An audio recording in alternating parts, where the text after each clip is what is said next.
sidii aad horeba ula socoteen waxaynu halkan kaga warranaa madaxweynayaashii dalka Soomaaliya soo maray waana madaxweynihii toddobaad qaybtii labaad oo aan soo dayn doono aniguna waa Libaax Barqiye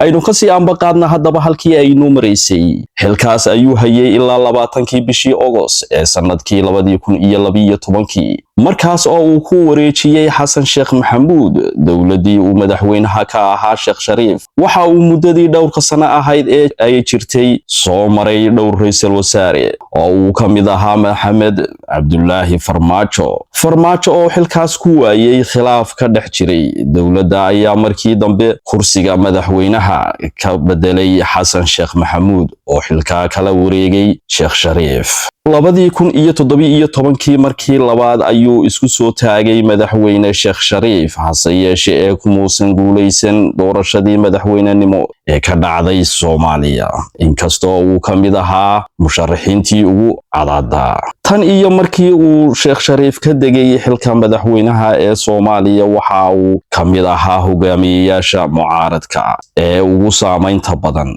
dalka bishii December ee sanadkii 2018 hal sano kadib markii uu ku guul daraystay doorashadii madaxtinimo ee dhacday waxa uu aasaasay xisbi la magac baxay Himilo Qaran kaas oo uu gudoomiye ka noqday bishii October ee sanadkii 2019 waxa uu Sheekh Shariif hogaamiye u noqday urur siyaasadeedkii lagu magacaabay madasha xisbiyada qaran dhowrkii sano ee ugu dambeeyay waxa uu ka dhex muuqday hogaamiyayaasha sida weyn uga soo horjeeda siyaasadii madaxweyne Farmaajo iyo dawladiisa markii uu soo dhawaaday xilligii doorashada Soomaaliya waxa uu gudoomiye ka noqday golaha midowga musharaxiinta xilka madaxweynaha ee Soomaaliya doorashada ayaa waqtigeedii kadib dhacday in ka badan hal sano balse labada gole ee baarlamaanka ayaa cadaadis ku saaray waqtigaas inay doorasho dhacdo iyo bulshada qaybaheeda kala duwan si kastaba ha ahaatee ee madaxweyne Sheekh Shariif Axmed